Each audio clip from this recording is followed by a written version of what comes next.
Indulekha. Very nice name. Thank you. എന്താ? എന്റെ കമ്പനിയിലെ ആരെങ്കിലും ഉണ്ടോ നോക്കിയതാ. എന്നെ ഇങ്ങനെ ഹോട്ടലിൽ ഒരു പെൺകുട്ടിയായിട്ട് കണ്ട അവര് ഞെട്ടിപ്പോവും. അതെന്താ? അവരാരും പെൺകുട്ടികളെ കണ്ടിട്ടില്ലേ? ഇന്ദു തമാശ പറയുമല്ലേ? ഗുഡ്. അതല്ല, അമേരിക്കയിലാ പഠിച്ചതെങ്കിലും ഞാനിങ്ങനെ ഒരു പെൺകുട്ടിയായിട്ട് ഒറ്റയ്ക്ക് ഇതാദ്യമായിട്ടാ. ഇന്ദുവും അങ്ങനെ തന്നെയാണെന്ന് ആ മോൻ കണ്ടാൽ അറിയാം. Am I correct? ഏതായാലും ഇന്ദുവിനെ കുറിച്ചുള്ള എന്റെ ധാരണ തെറ്റിയില്ല. Very cute and intelligent.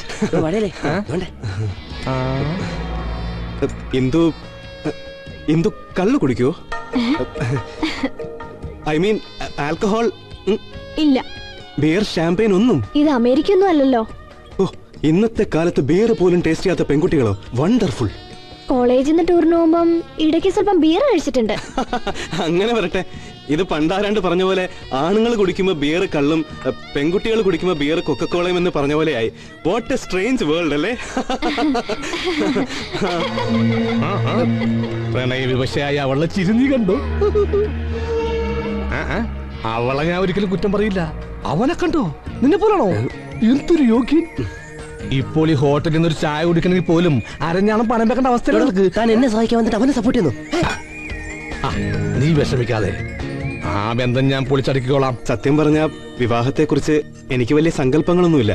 പിന്നെ ഇതെന്റെ ആദ്യത്തെ കല്യാണമാണല്ലോ.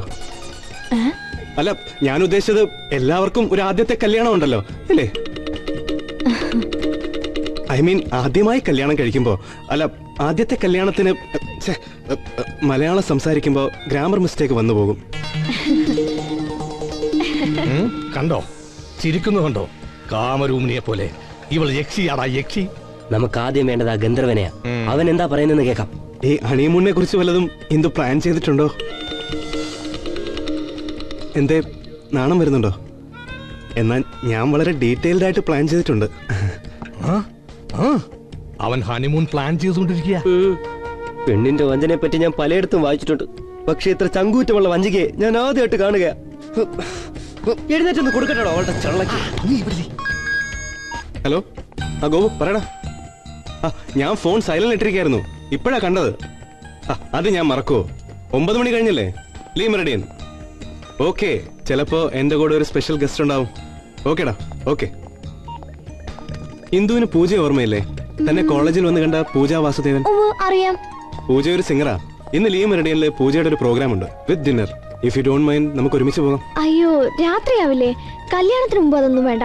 ഡാഡി ഇതിന് തന്നെ സാക്ഷ്യം തന്ന വളരെ ബുദ്ധിമുട്ടിയാ. ലേറ്റ് ആകും. പൂജാ വാസുദേവൻ എനിക്കറിയാവളെ. ഞാൻ പറഞ്ഞിട്ടില്ലേ ഒരു ഗൾഫ് റിട്ടേൺ കള്ളൂടിന്റെ കാര്യം? അയാളുടെ മോളാ. ഇന്നത്തെ പ്രോഗ്രാമിന് എങ്ങനെയെങ്കിലും ഒരു പാസ് നമുക്ക് സംഘടിപ്പിക്കണം. ഇവൻ അങ്ങനെ വിട്ടാ ശരിയാവൂല. അയ്യോ, പിടിക്കൊന്നും വേണ്ട, ഞാൻ ഫിറ്റ് ഒന്നും അല്ല. അയ്യോ, ഫിറ്റ് ആണോ? നീ അകത്തേക്ക് വന്നേ, അടുത്തുള്ള ഫ്ലാറ്റുകാരൊക്കെ അറിയും. സൂക്ഷിച്ചു. പൂജ, your program was excellent. Thank you. എടാ ശരിക്കേ, നീ ഭാഗ്യവാനാടാ. ഇതുപോലൊരു കലാകാരിയെ കൂട്ടുകാരിയെ കിട്ടി നിന്നോട് എനിക്ക് അസൂയ തോന്നടാ. ഈ കൂട്ടുകാരിനെ അത്ര ഇഷ്ടപ്പെട്ടിരുന്നെങ്കിൽ നീ അങ്ങ് എടുത്തോടാ. അതൊന്നും വേണ്ട, എന്റെ കൂട്ടുകാരി ഇന്ദുവാണ്. എന്റെ ഇന്ദുലേഖ, പൂർണ്ണതുപോലെ സുന്ദരിയായ എന്റെ ഇന്ദുലേഖ. പൂജ അവളെ കണ്ടിട്ടുണ്ടോ? അത് കൊള്ളാം. ഞാനല്ലേ സുന്ദരി മുട്ടിച്ചു തന്നെ. സത്യത്തിൽ എനിക്കിപ്പോ ഈ കല്യാണത്തെ കുറിച്ച് ഓർക്കുമ്പോ ഉള്ളിലൊരു ഭയമാ. ഈ ഫസ്റ്റ് നൈറ്റൊക്കെ ഞാൻ എങ്ങനെ ആഘോഷിക്കൂടാ? പ്രായം ഇത്ര ആയെങ്കിലും ഈ കാര്യത്തിലേക്ക് എനിക്ക് എക്സ്പീരിയൻസ് തീരെയില്ല. പക്ഷേ പൂജയുടെ വുഡ് ബി ഉണ്ടല്ലോ, ഇവൻ ഈ GK, അവൻ ഈ കാര്യത്തിലേക്ക് ഭയങ്കര ക്യാമറ. അറിയായിരിക്കുമല്ലോ. പൂജ ഇങ്ങോട്ട് വന്നേ, വരൂ, ഇരിക്കൂ. മനോഹരമായൊരു ഗാനം ആലപിക്കൂ. അതായത് वो शाम कुछ अजीब थी, ये शाम भी अजीब है, वो कल भी पास पास थी, वो हमें कहीं मेरा है. പോകല്ലേ, ഇവിടെ വാ. വന്നേ, ഈ പാട്ട് കേട്ടിട്ട് പോയാ മതി.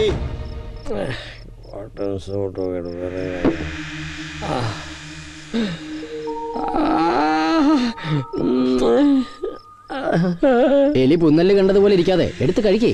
ഇനി ഞാനൊരു സ്കോച്ച് മേടിച്ചു തന്നില്ല എന്നുള്ള പരാതി വേണ്ട. കാക്ക മലന്ന് ഉറക്കുമല്ലോ മിസ്റ്റർ ജിക്ക്. ഏതായാലും ഇപ്പോഴെങ്കിലും ഇത് ചെയ്തത് നന്നായി. അല്ലെങ്കിൽ തനിക്ക് എൻ്റെ മോളെ കെട്ടിച്ചേർന്നോന്ന് ഞാൻ ഒരിക്കൽ കൂടി ആലോചിച്ചേനെ. ആലോചിച്ചോ.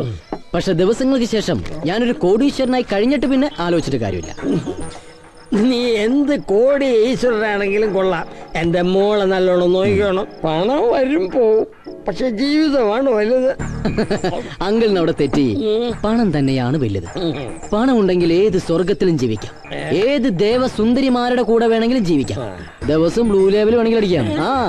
പോലീസിനെയും ഭരണാധികാരികളെയും കൊണ്ട് ചെരുപ്പ് തുറപ്പിക്കാം. ലോകത്തുള്ള ഏത് സർവകലാശാലയിൽ നിന്നും ഡോക്ടറേറ്റും സംഘടിപ്പിക്കാം. അതെ, ഇന്ത്യൻ പ്രസിഡന്റ് അവാർഡ് വേണോ അതും മേടിക്കാം. നീ ചുമ്മാ മാന്യന്മാരെ അവമാനിക്കരുത് കേട്ടോ. എന്ത് മാന്യത? പണം ഉണ്ടെങ്കിൽ എത്ര കിലോ മാന്യത വേണം? തെരുവിൽ വ്യഭിചരിച്ച് നടക്കുന്നവളായിക്കോട്ടെ, കോടിക്കണക്കിന് കാശുണ്ടെങ്കിലേ കോടാനുകോടികൾ അവളെ ആരാധിക്കും, വേണമെങ്കിൽ പിടിച്ച് ദൈവമാക്കും. ഭയങ്കര വിപ്ലവമാണല്ലോ ഇത്. 3-6 മുഴുവൻ JCB കൊണ്ട് ഇടിച്ചു തരുതിയ നമ്മുടെ മുഖ്യമന്ത്രിയുടെ വിപ്ലവത്തെക്കാളും വലിയ വിപ്ലവം. ഇത് വിപ്ലവമൊന്നുമല്ല, ഐഡിയോളജി.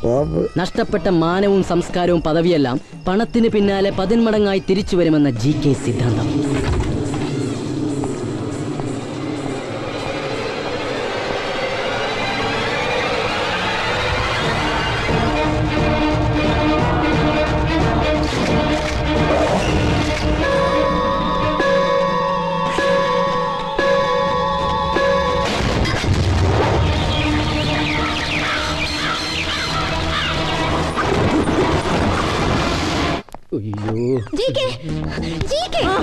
നിന്നെ അങ്ങനെ ഞാൻ വിടത്തില്ല. ഇതിന് സമാധാനം പറഞ്ഞേ മതിയാകും. എടി നീ വിടാൻ ഇത് ആരെങ്കിലും കണ്ടുകൊണ്ടൊന്ന് നാണക്കേടാ. ഓ, അല്ലെങ്കിൽ നാണമുള്ള ഒരാള്. നിനക്ക് നാണമില്ല മാനമില്ല. ഉണ്ടെങ്കിൽ സ്വന്തം പെണ്ണിനെ വേറൊരുത്തന്റെ മുറിയിലാക്കി ലോക്ക് ചെയ്യുവോ? ഇല്ലാ വചനം പറയരുത്. ഞാനങ്ങനെ ചിന്തിച്ചിട്ടും കൂടിയില്ല. 2 സ്മോൾ അടിച്ചതിന്റെ പുറത്ത് ഞാൻ ആ ഡോർ വലിച്ചടച്ചിട്ട് പോയിന്നല്ലോ. അല്ലാതെ എന്റെ പൂജ എനിക്കറിയാലോ. പിന്നെ ഹരീന്ദ്രൻ അവൻ പക്ക മാന്യനാന്ന് എനിക്ക് നിനക്കറിയാലോ. അതുകൊണ്ട് അതല്ലടാ, നമ്മൾ എന്തിനാ കഷ്ടപ്പെടുന്നത്? കാശുണ്ടാക്ക. ഈ കാശുണ്ടാക്കുന്ന ആർക്ക് വേണ്ടിയാ? എനിക്ക് നിനക്കും. നിന്റെ അച്ഛന് അടുത്ത ആഴ്ച കോടതി കെട്ടിവെക്കാൻ 5 ലക്ഷം രൂപ കൊടുക്കണ്ടേ? അതൊന്നും കൊടുത്തില്ലേ കൊടുക്കണ്ട. പക്ഷേ ഇത്തരം നാണംകെട്ട പരിപാടി ഇനി നീ കാണിച്ചോണ്ടല്ലോ. ഇത്തരം പല പല നാണക്കേടുകളിൽ നിന്നാണ് വലിയ വലിയ അഭിമാനങ്ങൾ ഉണ്ടാവുന്നത്. ഇതാണ് GK സിദ്ധാന്തം. നിന്റെ വൃത്തിയുടെ സിദ്ധാന്തത്തിനൊന്നും എന്നെ കിട്ടില്ല. വേണങ്ങല്ലേ മോളെ. എനിക്ക് നിനക്കും കോടീശ്വരന്മാരായിട്ട് ജീവിക്കണം. അതെന്റെ സ്വപ്ന. നമ്മുടെ കല്യാണത്തിന് മുമ്പ് ഞാൻ എന്റെ ലക്ഷ്യം സാധിച്ചിരിക്കും. നീ ആ ഹരിയെ കൊണ്ട് ആ പേപ്പർ ഒന്നും പിടിക്കേ. പോകരുത്. എനിക്ക് അങ്ങനെ കാണുന്ന തന്നെ ചമ്മല. ഒരു ചമ്മലും വേണ്ട. അവൻ ആ ഇന്ദുവിന്റെ ഫോട്ടോയും കൊണ്ട് ഫ്ലാറ്റിലേക്ക് പോയിട്ടുണ്ട്. ഇപ്പൊ നല്ല മൂഡില. മോളൊന്ന് ചെല്ലേ. ഞാൻ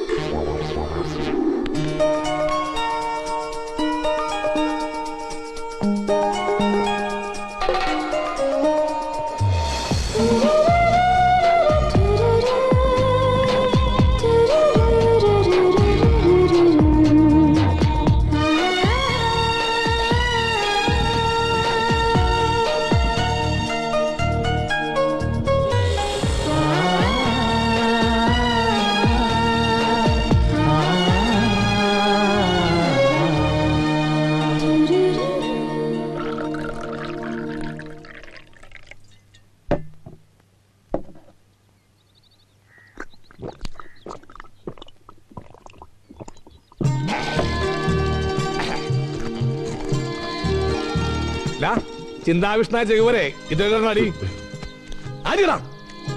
എനിക്ക് വേണ്ട. ഒരെണ്ണം എടുത്ത അടിസകാവേ. റഷ്യയിലെ കൊടുന്തണുപ്പിൽ മഹാനായ ലെനിനും സ്റ്റാലിനും 2 എണ്ണം അടിച്ചിരുന്നു എന്നുള്ളതാണ് ചരിത്ര സത്യം. നമ്മളിപ്പോ മനസ്സൊന്ന് തണുക്കാൻ വേണ്ടി 2 എണ്ണം വീശുന്നു. ഒരു കുഴപ്പമില്ല. കാലത്തിന്റെ മാറ്റം അനുസരിച്ച് കമ്മ്യൂണിസത്തിന് മാറ്റം വരണം. ആരികടാ.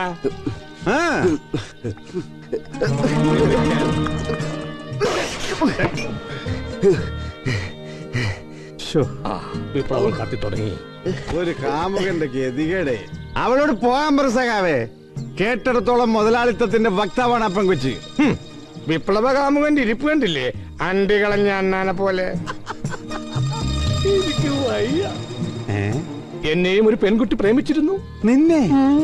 എന്റെ പ്രേമവല്ലി വർഷങ്ങളോളം നീണ്ടുനിന്ന ദിവ്യാനുരാഗത്തിനൊടുവിൽ അവൾ സുന്ദരനും സുശീലനും സൽസ്വഭാവിയുമായ ഒരു സുമാരന്റെ കൂടെ ഇറങ്ങി ഓടി.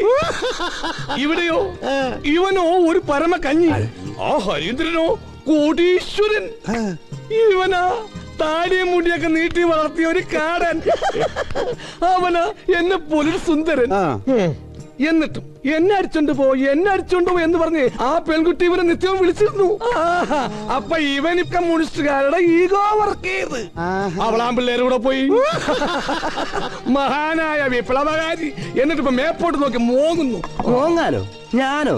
എന്റെ പട്ടി മോങ്ങും. അവളെത്ര നീചയായ ഒരു സ്ത്രീയാണെന്ന് ആലോചിക്കായിരുന്നു ഞാൻ. കോടല വായക്കൊള്ള വർത്താൻ പാടാ. എടാ, കമ്മ്യൂണിസത്തിന്റെ ഒരു സിദ്ധാന്തങ്ങളിലും പ്രത്യയശാസ്ത്രങ്ങളിലും പ്രേമിച്ച പെണ്ണിനെ സ്വന്തമാക്കേണ്ടെന്ന് പറഞ്ഞിട്ടില്ല. അതുപോലെ 10 കാശ് കിട്ടിയാൽ കൈക്കുവന്ന് ജനങ്ങളെ സേവിക്കുന്ന ഏതെങ്കിലും കമ്മ്യൂണിസ്റ്റുകാരൻ ഇപ്പൊ പറയോ? അത് ശരി ആശാൻ പറഞ്ഞത്. ആരോട് വേണേ കാശ് ചോദിക്കാം, ഏത് കൊള്ളക്കാരനോട് വേണേ മേടിക്കാം, പക്ഷെ സ്നേഹത്തോടു കൂടി ആയിരിക്കണമെന്ന് മാത്രം. എടാ, നിന്നെ പോലെ നിന്റെ അയൽക്കാരനെ സ്നേഹിക്കണമെന്ന് യേശുദാസ് പറഞ്ഞിട്ടില്ലേ? ഏത് സിനിമ പാട്ടില്? എന്റെ പത്രം വായിച്ചിട്ട് എനിക്ക് സമ്മാനം തരാൻ വരുന്ന ആരെങ്കിലും ആണെങ്കിൽ ഞാൻ ഇവിടെ ഇല്ല, പത്രസമ്മേളനത്തിൽ പോയെന്ന് പറഞ്ഞു. അങ്ങനെ വാഴയില മാത്രം ഓടി രക്ഷപ്പെടണ്ട. അടി കിട്ടുകയാണെങ്കിൽ എന്നത്തെ പോലെ നമുക്ക് ഒരുമിച്ച് വാങ്ങിക്കാം.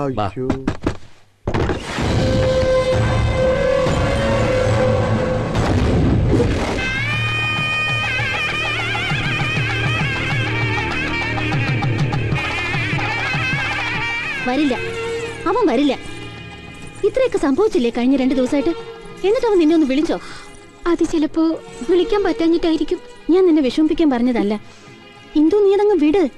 നിനക്ക് പറഞ്ഞിട്ടുള്ളത് ഇതാ, നീ വെറുതെ ആവശ്യമില്ലാതെ. ആഹാ, നിങ്ങളോട് സ്വകാര്യം പറഞ്ഞിരിക്കുകയാണോ? വാ, മുഹൂർത്തം ആവാറായി.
ഇന്ദു മോളെ,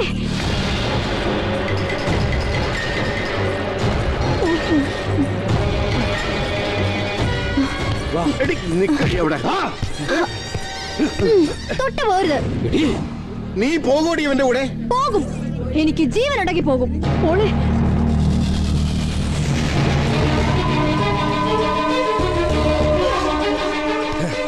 രാജാ വേണ്ട, പുകഞ്ഞ കൊള്ളി പുറത്ത്.